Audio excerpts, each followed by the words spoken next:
Now we have a really international panel.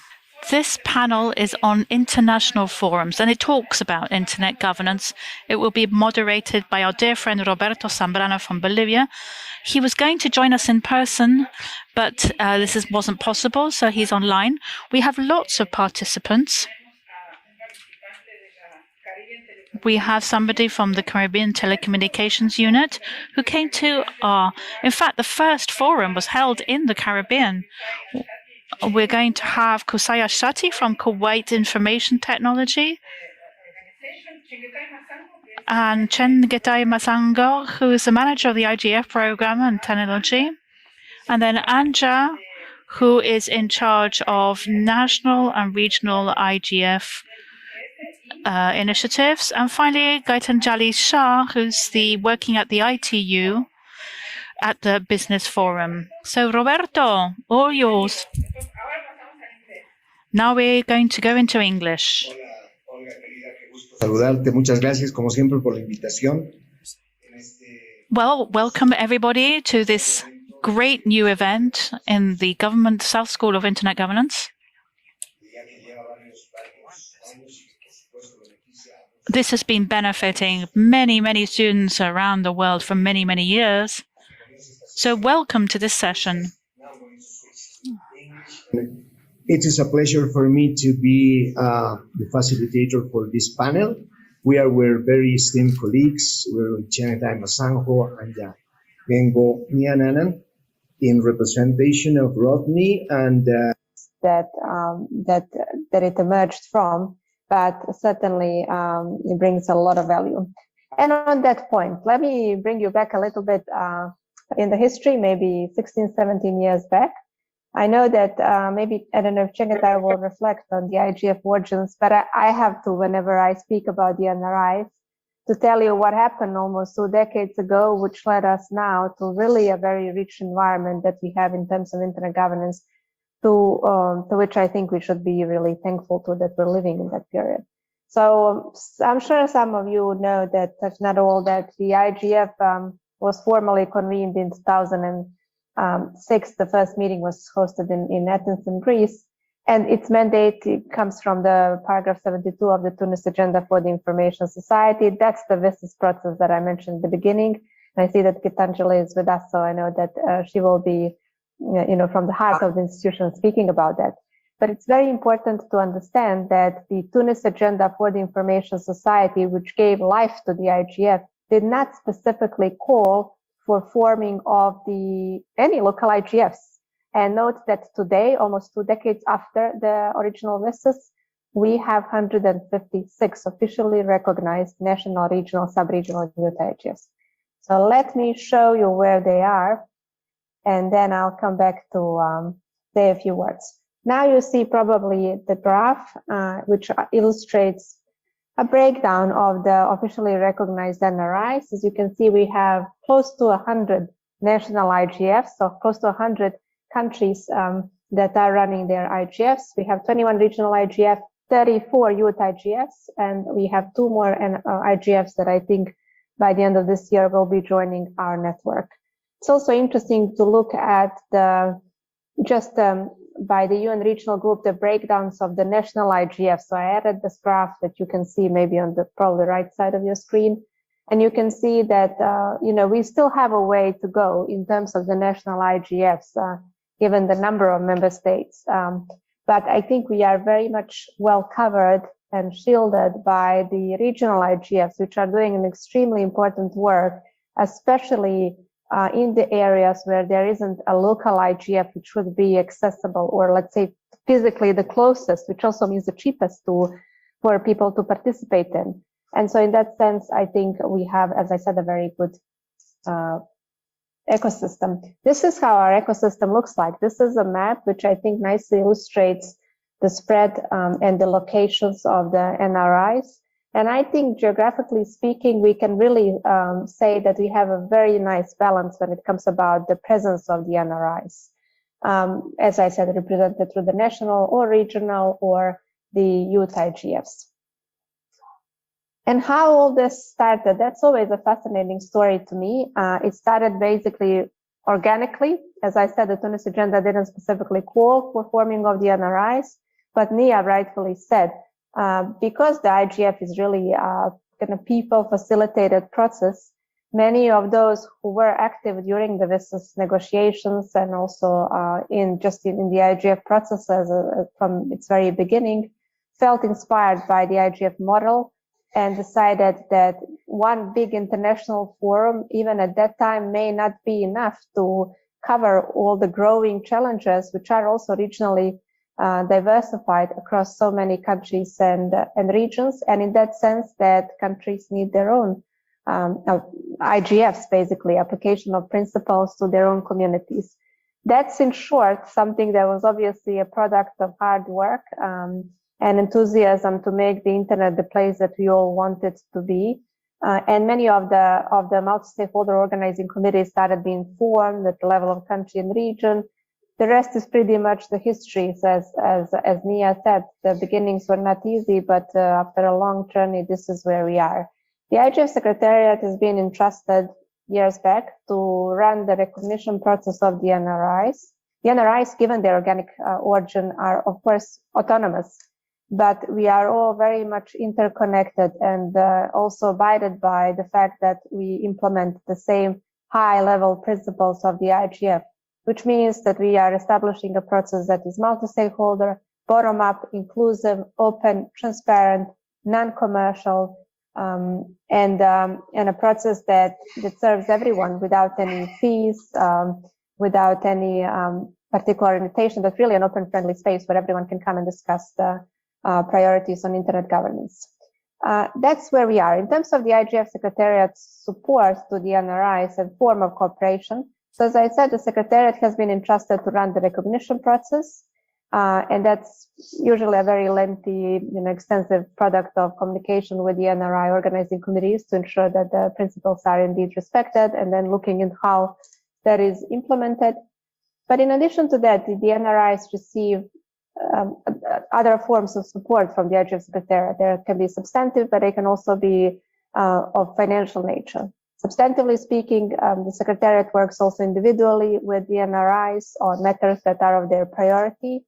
Collectively speaking, we are facilitating a network of now more than 155 NRIs working together to ensure that there's a cooperation across the NRIs on objectives that are of their interest.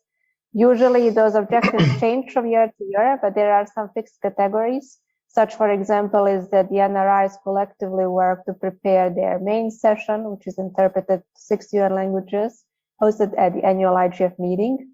Also, a number of kind of workshop-like, we call them the collaborative sessions, as well as a big work meeting, which every year we host at the margins of the annual IGF meeting, just to understand where the ecosystem is, what's the role of the NRIs, what's the value, and how can we, as an international community, support it better.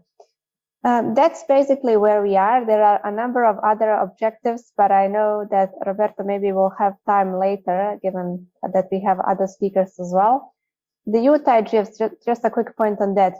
Nia mentioned as well that the Caribbean IGF kind of inaugurated the youth IGF for the very first time this year.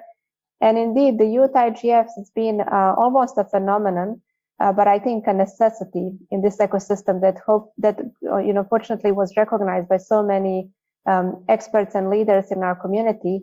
So from a very few programs which were of capacity development nature, which existed in early 2000s, we now reached over 34 independently recognized youth IGFs, which means processes run for young people, by young people, as Nia also said, one being at the Caribbean IGF. Number of them are connected to the national and regional IGFs. Number of them are completely independent. Just on Monday, we are going online, obviously, to participate in the Youth LAC IGF, very impressive regional IGF that is really facilitated by young people. And the Secretariat is aware that our investment in young people today is our green card for a better sustainable digital future as of tomorrow. So we are focused on the youth track. I'm sure Chengetai will mention. And part of that youth track aims really to build cooperation among the young people, but also to facilitate synergies between young people and those that hold powers and positions of currently of impact of decision shaping and decision making. So one of the, I think, interesting sessions in that sense will be happening at the upcoming IGF. But let me not go into Chengetai's territory. I know he will be speaking about that.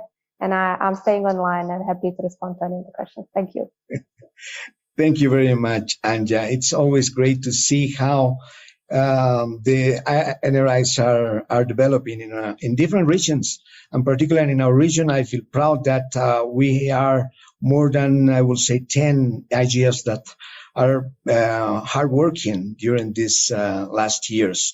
Actually, we are preparing to be a part of the LAC IGF that is going to be this starting this Monday until Wednesday, and together with all the other colleagues, we are preparing. I think it's going to be a very nice session to contribute with the dialogue about the different topics that we are interested in our region, and about topics that we discuss, Anja. How do you see the evolution of the thematic approaches that we have during the last years? Because back in 2021, during the pandemic, as you remember, back in 2020, actually, most of the thematic issues were shifting to particular areas like meaningful access.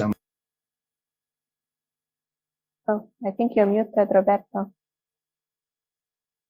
Sorry, yes, I was muted, and I was talking a lot. Thank you very much. As I was saying, Anja, and I was saying that it was really impressive how our NRIs are growing in the region. In our region, in Latin America, I think we can count more than 10, and we are organizing to be part as well on the LAC IGF this following Monday. It will be great to have many people joining us to see all the different topics that we have in common and discuss about them. And about topic, Anja, one of the questions I had is back in 2020, Anja, when we had shifting, when we looked at the topics that were taken during the, I will say, IGF 2020, when we were discussing about meaningful access, etc. It was, of course, due to the pandemic. How do you see the evolution of the themes regarding all the dialogues that we have in different regions in 2020 and then in 2021? What is your evaluation about it? Yes, thank you very much. That's a very good question. You know, at the IGF, in our small office, we have a very good overview of how the policy challenges and priorities change, or what are the trends, as you said, globally speaking. And that's really because, for two reasons. The first reason is that every year, at the beginning of the year, the IGF calls the global community to respond to its call for issues or themes. And those, usually because we have quite a lot of respondents, those results are really giving us a very nice indication of the current trend in terms of public digital policy. But as I said at the beginning, we are extremely fortunate to have the NRIs as well, which also call at the beginning of their year cycles of work for their community to respond to their public call for inputs. And based on that, they then develop their agenda, which is relevant to the momentum and also to the global community. And looking into those agendas, it's really interesting to see how the policy priorities are changing. You mentioned, and I know you did that strategically, two critical years, one 2020, one 2021. The COVID-19 pandemic, as much as it really disrupted our lives I think in all spheres, there's at least a very useful, if I may say like that, thing that it brought to the digital community, and that is that shift when it comes about the digital public policy priorities. Until 2020, the IGF was following the trends, especially across the NRIs, looking at just their annual meeting agendas. It was always that the policy priorities were dominated by topics related to cybersecurity, to safety, a lot of growing trend on data governance, especially data privacy. That especially, of course, came into place when the GDPR whole discussion started to, spread globally, and especially when the GDPR was put in force. And then the pandemic came, and the pandemic really made a huge shift from cybersecurity and safety, from data privacy, data governance. We suddenly were extremely moved toward access, mere connectivity, digital literacy, e-education, e-health, new technologies working for sustainability, of people. And I think for obvious reasons. I think we felt how digital technologies really worked for so many of us in the times of desperation, basically, when we had to mandatory confine and stay, in our homes for the sake of our health and health of our other people. So that's the shift. This year will be interesting. What we are doing now, the research still, because many of the NRIs are still happening, so their agendas are emerging, so things may change. And I'm not going to reveal a lot, because I would like you to connect to the IGF in Addis Ababa, where we will present those results.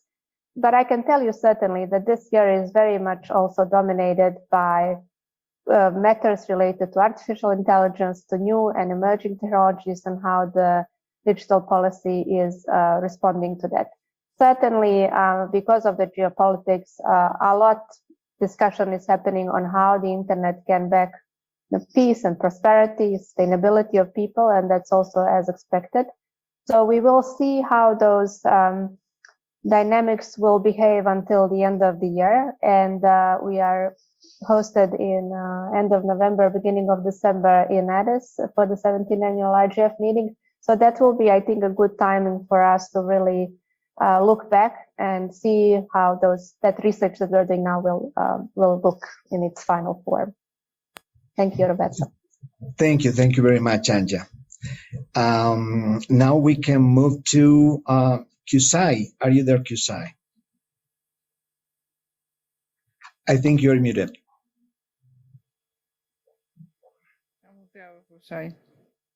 Hello. Hello, Kusai. Hello, welcome. Everyone. And welcome. Apologies welcome for being late on joining the meeting. Hello to everyone, Roberto, Olga, and all the wonderful team and participant of the SSIG. Thank you very much, Kusai, for attending. We are just in a good time, so we are trying to hear you about the great work that you've been doing. That's, I think, another great example of digital cooperation in the live of Arab states. And I know you will be sharing with us the status of the last IGF you had. How was the evolution there? How do you think and how do you feel the linkage between the different national NRIs are? How are the contributions with the regional Arab IGF? And another question I would like you to cover, please, Kusai, is regarding the new Global Digital Compact that, as we all know, is going to be agreed in the Summit of the Future in 2024. And if you are already looking to some approaches coming from the different Arab countries regarding this, and if you feel there are particular themes or topics that are aligned with the ones that were suggested by the Secretary General. Well, thank you, Roberto, for a very deep question. When we worked in the IGF and on a global level, we have noticed that in order to have a better understanding, a better feedback on the issues that was discussed in the global IGFs, if you don't have a vision on a national level, or if you don't have a position on a regional level that can develop, let's say, a thought or a view that you can push to the global arena or to the global IGF, then there is a gap between what is discussed in the global IGF and what is the relative stakeholder positions or view or knowledge on these issues on regional and national level. So really, the importance of the national IGFs and the regional IGFs is that on a national level, on a regional level, you are identifying your priorities, your concerns, your problems, your gaps within a specific issue that is discussed on the global IGF, and you are moving that view to the global IGF, so you let others or other major players to hear you and listen to you and communicate with you. And maybe if there are differences, if there are different views, if you agree on something or you disagree on another issue, you come together, you reach to a conclusion, you overcome your differences, and there are parts that you agree on and there are parts that you don't disagree on. what you agree on, you put it to the side, you move on to, and you concentrate on where there are differences or let's say differences in views regarding it. So really, the importance of a national and regional IGF is that they are a mainstream of views, of positions, of interest, of concerns that can be presented and passed to the global IGF and discussed until a conclusion or an acceptable conclusion to all is reached on specific issues or matters in terms of policy dialogue, which is the overall role of the IGF. Now, regarding the digital agenda, yes, the Arab world is concerned very much with the digital agenda. There is now a serious activity that is going on right now regarding the Arab digital agenda. Actually, there is a meeting next week in Dubai for the Arab region to discuss the digital agenda for the Arab world, which is in sync to what is the global or the view of the, or let's say developing a position for the global digital agenda that will be discussed on 2024, as mentioned by the UN Secretary General and by the UN. So the main focus on the Arab digital agenda really is today digital economy. That is a major concern. The issue of cybersecurity. We are a region that is really very subject to cybersecurity threats. The issue of misinformation. And moving on to digital services and innovation. So really, in a nutshell, this is the overview of the priorities of the Arab digital agenda at the moment. And we are still on the draft phase. We are doing this under the umbrella of the United Nations Economic and Social Development Commission for Western Asia, as well as the Arab League. And it's the meeting that we will have next week will be a multi-stakeholder meeting, presenting everyone there, whether it's government, private sector, or civil society, as well the technical community as well. Thank you very much, Qusay. Sorry. Please go ahead if you were. So that's in a nutshell today what's going on both areas. Thank you very much. It's indeed a very great progress that you've done, joined together to conceive a very integral plan for the future regarding digital aspect that are priority, as you said, for the countries in the Arab League.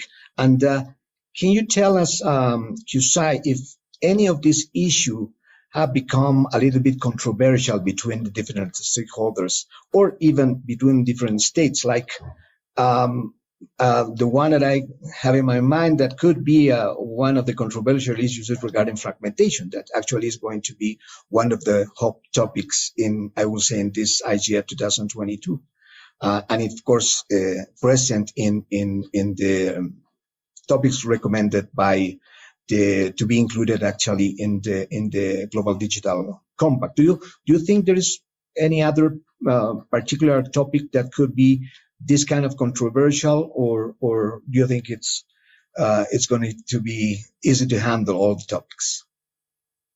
Definitely there will be issues controversial. Even among the Arab countries right now on the issues that I have mentioned, there are controversial, let's say there are positions that are against each other. The reason is there is gaps. There is a big, in some issues, there are gaps. There are major gaps between the countries themselves. There are countries that they are advanced in cybersecurity. There are countries that is somehow advanced. There is countries who have, let's say, a good ecosystem or a fair ecosystem of digital economy, while there are countries that still are in a beginning phase. For example, one controversial issue when it comes to digital economy is that most of the Arab countries, they don't know how much digital economy contributes to their GDP.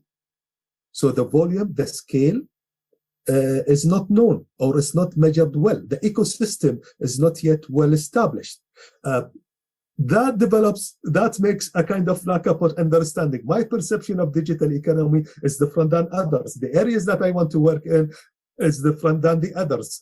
Sometimes you can find that someone's going to a stream that is not in your interest. It will hurt what you're doing right now.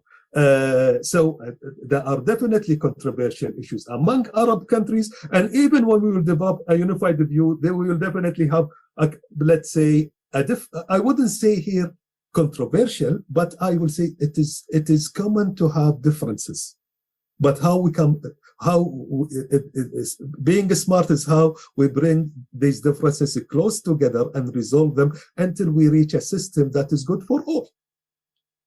So the issue of, let's say, differences, it is there. It was expected from the beginning because there are gaps. There are sometimes major gaps.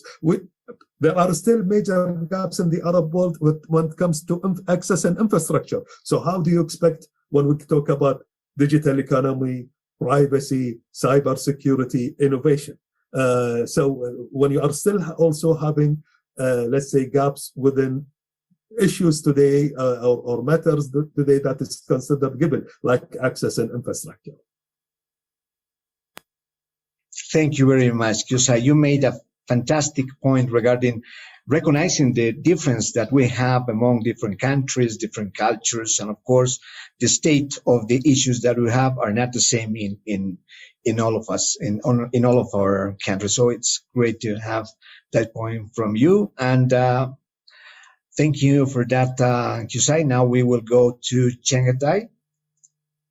And I think welcome Chengetai. It's great to have you here in the panel. And I know that you're going to share with us an initial presentation.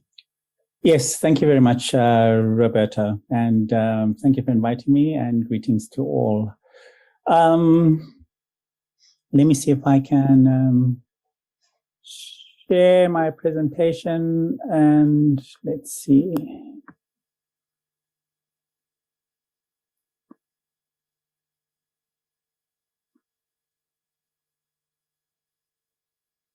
And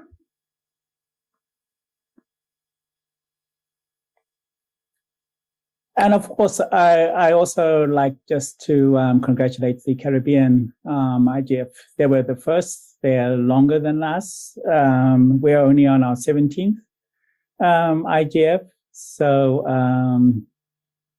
I'd like to congratulate them. And I cannot share my presentation, which is fine. I will just read it and use it as a point of reference. The system is not allowing me to share. You mean the Zoom, because it was open? Let me think. Let me ask the technical support. Perhaps you could give us the privilege to share the screen. Try again. Yeah. How's that? Now it's true. Thank you. Oh, okay. Great. Well, thank you very much. And on this presentation, I'll try and be quick because you did say, 5 to 10 minutes. So I'll try to put it close to the 5 minutes and see how we go. I just want to go over some of the developments that have happened at the IGF this year, and also talk a little bit about our 17th IGF annual meeting that is happening in Addis Ababa. So one of the major developments that we've had this year is, of course, the announcement of the leadership panel. And the leadership panel was announced during, the summer here, end of July, August. And that is now in place. And the chair of the leadership panel is Mr. Vince Cerf, whom I think you all know, and the vice chair is Maria Ressa, who is the Nobel Peace Prize winner, and she's also quite an activist on freedom of expression and journalist rights. We've also got a wide range of people from the Lisa Fur, who is director of Ethno. We have the Tech Envoy, who's also on the leadership panel. We have our representatives from the future host country, Japan, present host country, which is Ethiopia, and the last host country, which is Poland. And we've also got a representative from Africa, whom we could call our youth representative, because he's very active in youth things, and etc. So I won't go through all the names because of time, but I think it's very important to have the leadership panel on, and they can form that very important bridge between the IGF and other institutions, and vice versa as well. As you all know, the IGF has been around for 17 years, and these are the host countries that we've been to. And this year we are in Addis Ababa, and next year we're going to be in Japan. For the intersessional activities for this year, we do have best practice forums, and our best practice forum is on cybersecurity. And the cybersecurity is focusing on agreements, norms, cooperation, and the interplay between digital norms and cybercrime legislation. For the Best Practice Forum on Gender and Digital Rights, we're focusing on the impact of regulations from the gender and justice perspective, and impacts of diminishing privacy as well, and also people of from the non-binary group as well. Policy networks, which is also a very recent development within the IGF ecosystem. We do have the policy network on internet fragmentation, which is, I think, very important, and also it is in the news now. It's in the discussion about internet fragmentation. What is internet fragmentation? Why is there internet fragmentation, and what are the reasons, and how can we prevent it? And internet fragmentation also encapsulate things like blocking of IP addresses, etc. So that's the very important topic, internet fragmentation. And then we have, I think this is for the second year, we have the policy network on meaningful access. And meaningful access has been a long-standing theme throughout the IGF, because part of the reason why WSIS and the IGF was established is because of the discussion of the digital divide, and how we can bridge that digital divide and provide meaningful and universal access to all. Our dynamic coalitions are as well going very strong. We've got 24 dynamic coalitions, and you can basically find anything that you would like to participate in the dynamic coalitions, from accessibility, children's rights, blockchain, media and the internet, the dynamic coalition on climate change, etc. And we do encourage everybody to join these intersessional activities, because the IGF is not just about the annual meeting. The intersessional activities are also very, very important, and the intersessional activities do inform the annual meeting as well. And it's never too late to join. You can join now, even though our annual meeting is at the end of next month. So for the IGF, which is our program structure, it's 5 days. This year, we've got over 300 sessions, and we have over 175 countries participating, many speakers. And this is what it is made out of. We do have the high-level leaders track. This year, we're having 3 sessions for the high-level leaders track. We have been served there. We're going to have a lot of leaders. We're going to have a number of presidents for the first time. We're going to have a number of presidents at the IGF. One good thing about Addis Ababa as well is because it is the home of the African Union headquarters, the African Commission. So we're going to have people from the African Commission there as well. I will touch upon the youth track and the parliamentary track just now. And the very important, of course, is the IGF village. So specifically for this year, the main theme for this year is a resilient internet for a shared, sustainable, and common future. Kwasai was talking about the common agenda, and what we've done is that, and also from the Global Digital Compact, is that we've taken the 7 themes from the Global Digital Compact and we've condensed them into 5 themes for the IGF for this year. And these themes are there: connecting all people and safeguarding human rights, avoiding internet fragmentation, governing data and protecting privacy, enabling safety, security, and accountability, and addressing advanced technology, including AI. And we hope that these themes, at the end of the IGF, when we write our reports, these themes, this output can be an input into the GDC. And we do feel that the GDC is very important, and it was a very important initiative by the Secretary General.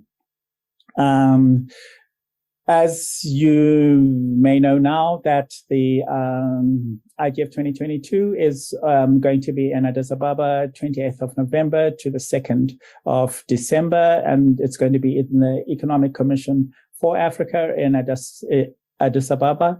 And we urge everybody to register now. And we also urge people to try and get their visas before they arrive. There is going to be visa on arrival facilities, but if you don't want to wait in a line, which may be long, especially if you arrive the day before, get the e-visa. It's online. You just have to follow the steps, and we encourage everybody to do that beforehand to stop there being queues there.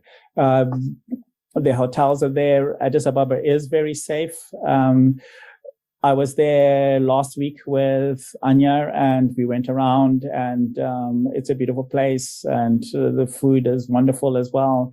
And the government and the ECA staff are very committed to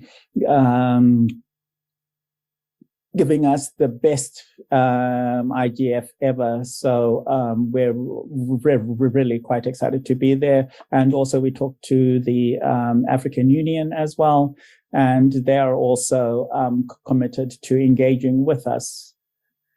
For those of you who cannot come to the IGF, it is going to be in a hybrid format. We are going to have a digital venue in cyberspace, and people can go there. The IGF village as well is also going to be in cyberspace, and you can browse around the IGF village from your computer, and you can also engage. We're going to be using Zoom, and we have some training going on as well, so that people can interact, and it will help hopefully be seamless between those who are on site and those who are off site. Of course, those who are off site cannot participate in everything like the social events, etc.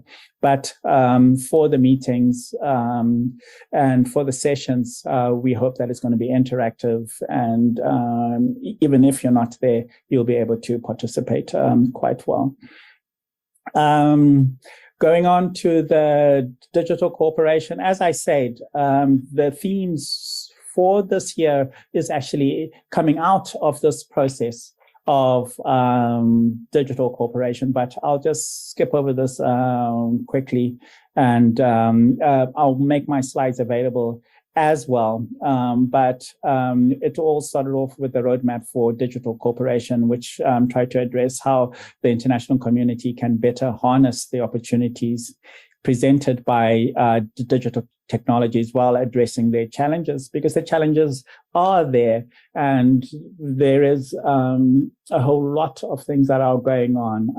We have this things like false information being put on the internet, etc. And we want the internet to be a safe place, not just for us, but for the future generations as well. And we want everybody to have access there.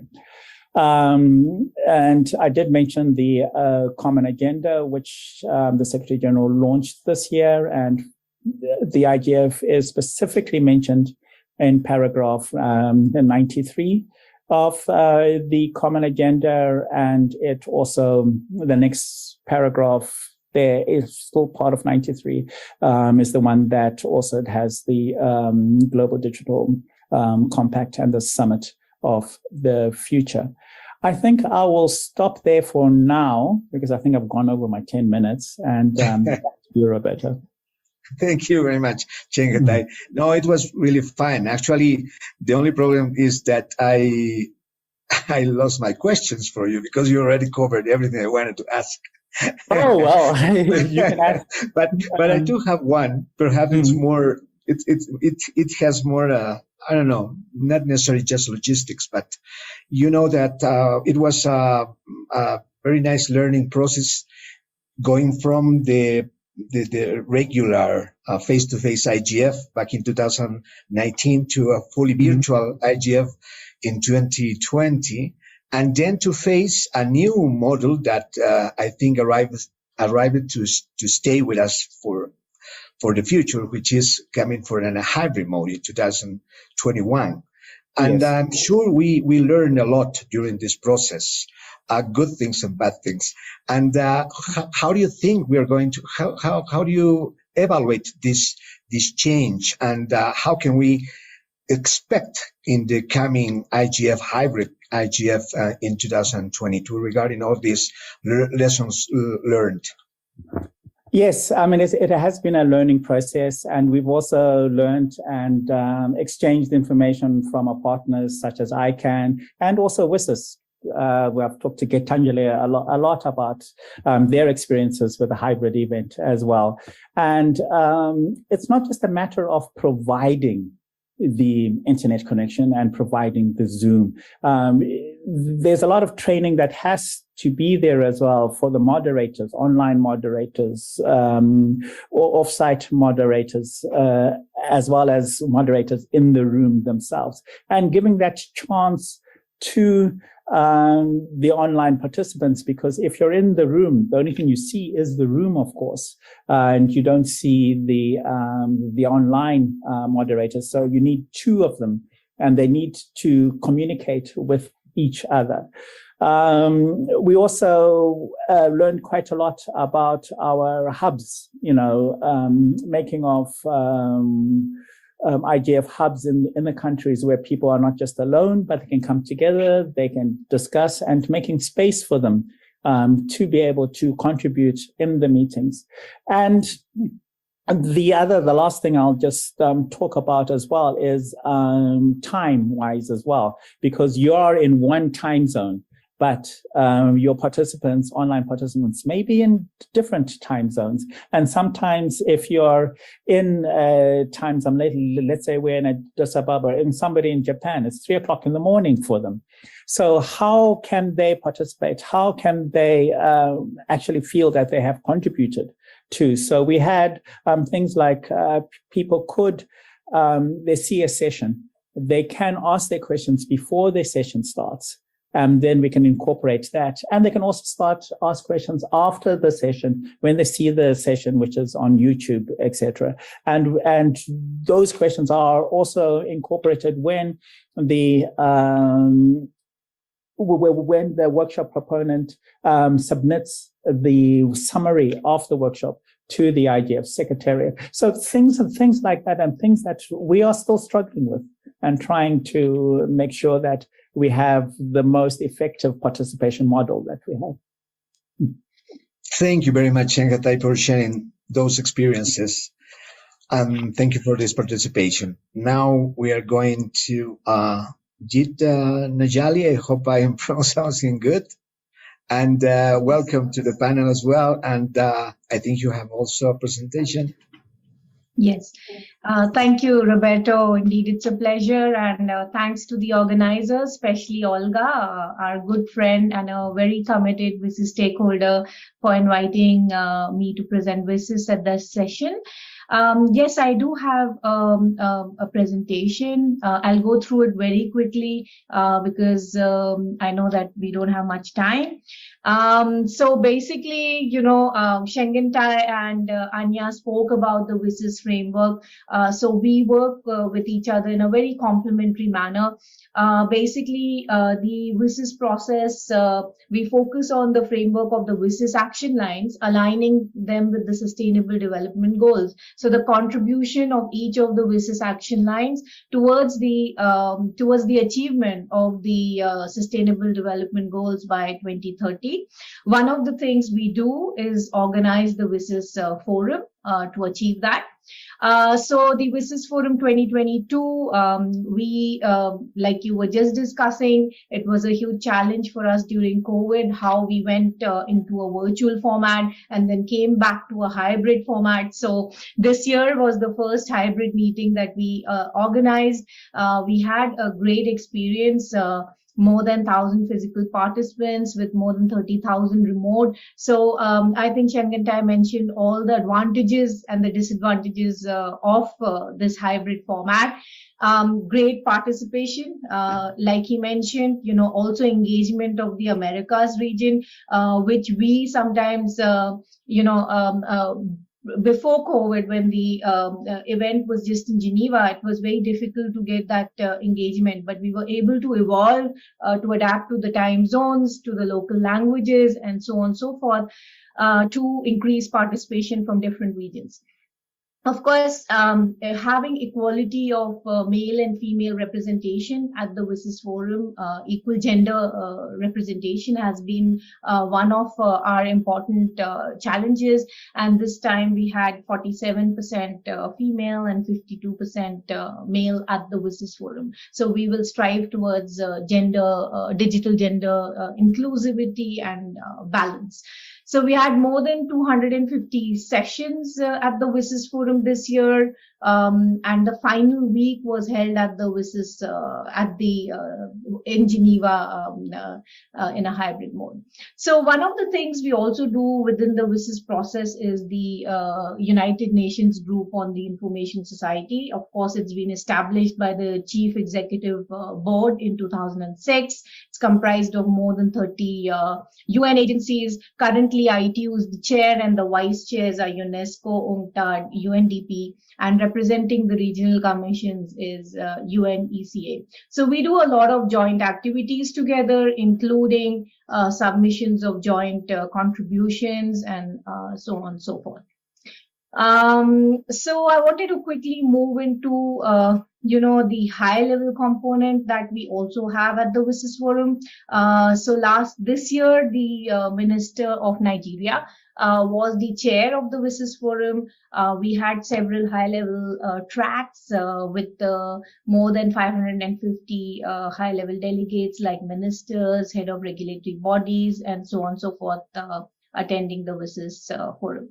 So I'll move on to 2023. We will have the WSIS Forum 2023 from the 13th to 17th of March here in Geneva. But of course, now since we've switched to the hybrid mode, the virtual workshops will continue as well in April and May to accommodate all the different requests we receive through the open consultative process. So you all are quite familiar that the agenda and the program is built through the open consultative process. We have already launched it. We are now in phase 2. So Shengentai and Anya, we will be there at IGF to help you and to present our second phase of the open consultative process. And we invite all of you, especially from the Americas region, to highlight the issues of importance, the challenging issues, the achievements, and the emerging trends from your region at the WSIS Forum. We have a very simple way. It's an online form. So please do fill up the form and submit your submissions, including speaker requests. We have around 14 high-level policy sessions. We have a ministerial roundtable, high-level dialogues, ambassador briefings, mayor's roundtable, which was introduced this year, led by the city of Geneva, high-level meeting with parliamentarians, and so on and so forth. So we would really welcome the participation of the Americas region in the high-level and the workshop level agenda of the WSIS Forum. Of course, I'm sure Olga is very familiar with the WSIS prizes because you were a champion this year. Congratulations once again. So we invite you all again to nominate your projects to the WSIS prize. It has already been launched, and do note the deadline of 7th December. We also are mandated to kind of maintain a repository, the WSIS stock taking repository. More than 15,000 projects are submitted there. So we invite you not only to have a look at these projects based on the WSIS action lines and the SDGs, but to also contribute to the repository. The repository is supplemented by a photo contest. So we have beautiful photos from the ground. So in fact, if you would like to use these photos for your presentations, for your visuals, these are all free to use. Please do let us know, and you could use the photos which are available on the website. We also have special tracks which we build through the open consultative processes. Some of the tracks which are already emerging are ICT in youth, gender mainstreaming, Industry 4.0, well-being and happiness, ICTs and access to persons with disabilities and specific needs, ICTs and older persons. So youth and older persons are quite important for our stakeholders. Cybersecurity, ICTs and indigenous people. We are doing this with UNESCO. There is a special prize as well that we've announced alongside with UNESCO for this. ICTs for developing countries. We're working with the UN Tech Bank on this. And ICTs for clean technologies and climate change. This was the request from several ambassadors and from a lot of stakeholders who wanted us to focus on this particular topic. WSIS Forum, the stakeholders have expanded the discussions into special initiatives. So there is a WSIS stock-taking repository for women in tech. We have nominated WSIS gender trendsetters, whose aim and goal is to ensure that there's digital inclusion in all the work that we are doing. ICTs and older persons, we have a WSIS Forum Healthy Aging Innovation Prize, which targets its work on innovation which is happening in the area of provision of assistive technology towards older persons. We are doing this in collaboration with WHO in alignment with the Decade of Healthy Aging, and we have a multi-stakeholder alliance on ICTs and older persons. Of course, working with youth, we have WSIS youth campaigners who every year develop their own ideas, their thought process, and we also work closely with the IGF Secretariat on some of these issues. Of course, there's many more partnerships and activities and challenges. I will leave this presentation so that Olga and her team can put it online. So very interesting thing. We are working on the hackathon right now, which will be launched on the 1st of November. This is the official WSIS Forum 2023 hackathon. The title is Advancing Digital Economy by Leveraging Emerging Technologies, working with the Digital Government Authority of Saudi Arabia on this hackathon. So please do participate and please do spread the word around. They are very interesting prizes, and you will be the winners will be invited to Saudi Arabia and to Geneva projects. We also all through the year have been doing WSIS and SDG talks on different topics of importance to the WSIS stakeholders. The upcoming ones are World Cities Days, World Children's Day, International Day of Persons with Disabilities. So kindly follow our our talks, and you could also listen to the podcast if you missed them. We also working very closely with the UN regional commissions who are mandated to implement the WSIS process at the regional level. There is a component of partnership on measuring ICTs for development. ITU is the chair of the steering committee this year. And of course, I'll leave these slides with Olga so you can see the deadlines for the different activities and the challenges that open calls we have for this year. And the biggest challenge, one of the biggest challenges, is that the WSIS Forum as well is extra budgetary. So we are always looking for partners. So please do let us know if anyone would be interested in partnering with us. We have several social media channels where we promote the work that we are doing and bring about awareness of what's happening across the globe in the area of the implementation of WSIS activities. So please do follow us there, including our WSIS Flash, which is a weekly newsletter. So Roberto, I tried to be as quick as possible, and it's over to you now. Thank you very much, Gitanjali. Actually, it was a nice presentation, very informative for all the people that would like to be engaged, because there are several activities that I'm sure will be with the interest of all the community. So thank you very much for that. I do have some questions that were already covered and some that I would like to say, because due to the lack of time, I would like now to go to Olga to see if the fellows have some questions. Hello. For all the great panelists. Can you hear me, colleagues? Olga. Can you hear me? We can hear you. Thank you. Thank you so much. And thank you all for your very interesting presentations. I have some comments and some questions. I would like to congratulate Anja for her very, very hard work and great work that she does with the regional and national IGFs. I have some colleagues here in the room. I have Honduras IGF. I have Sandy from Honduras IGF. And do we have tenemos otros nacionales or regional IGFs en la sala? No, I think Sandy is here. She's organizing the Honduras IGF. And when is that, Sandy? El IGF de Honduras, ¿cuándo es? 28 to 30 November. Thank you, Anja, for that. I would like to comment about what QSI explained to us. I'm happy to know that it's not only in Latin America that we have these problems in relation with coordinating among different countries and different ideas and understanding each other. So that was interesting to know. It's not only in Latin America. And it's very interesting what the Caribbean does. It's even older than the main IGF. It started 1 year before, in 2005, I think. I have a question from Bonfaz. He's in Kenya. As you know, this school is hybrid this year. We have fellows in the room, and we have fellows hybrid participating remotely.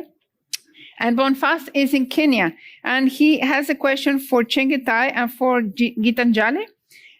He's asking any plans to have an internet support fund for remote participants. Most programs have this since the advent of COVID-19, and he would like to know if WSIS process and the IGF have this support fund for remote participants, not for on site. I know that ICANN has a fund for remote participants, and I have not used it, but I have heard that it's available.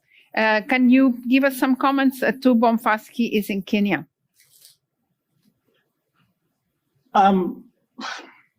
Ladies first.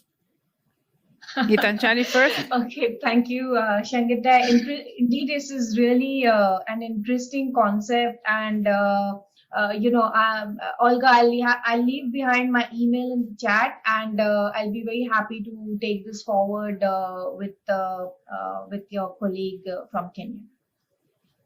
Okay, I'll put you in contact.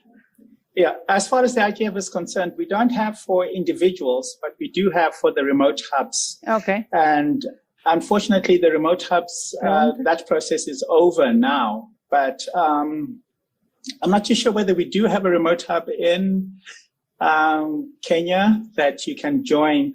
But for the future, if you do formulate a remote hub and then get in touch with us, we will be able to fund you either getting the room or for the internet connection. That's what we do. But for individuals, it's very difficult. So we don't do it. Thank you, Chengetai. I think that the information about the hubs, it's online. Am I correct?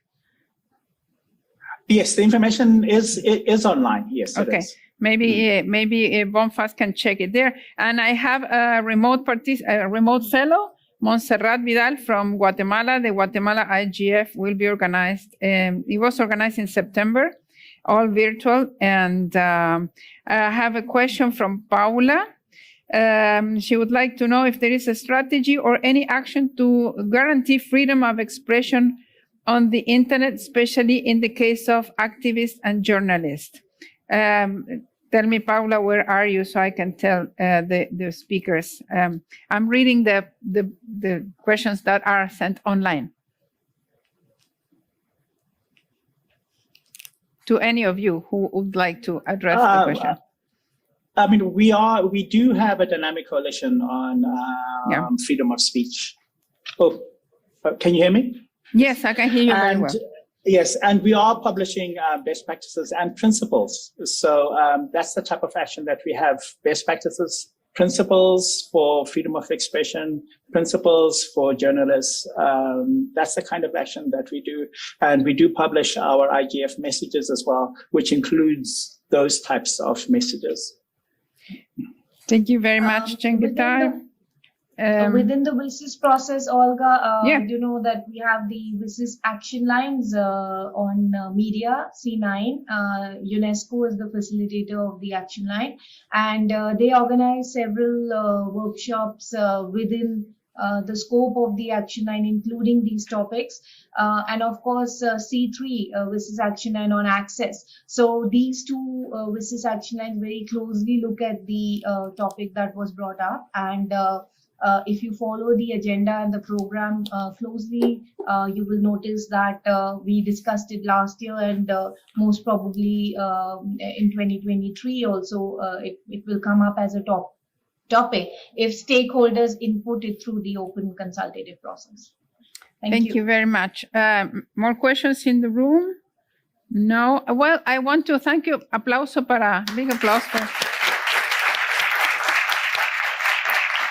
Thank you very much. Thank you, Roberto, for a great moderation. Nice to see you virtually. Thank you, Gitanjali. I hope to see you in person this year in the next WSIS Forum.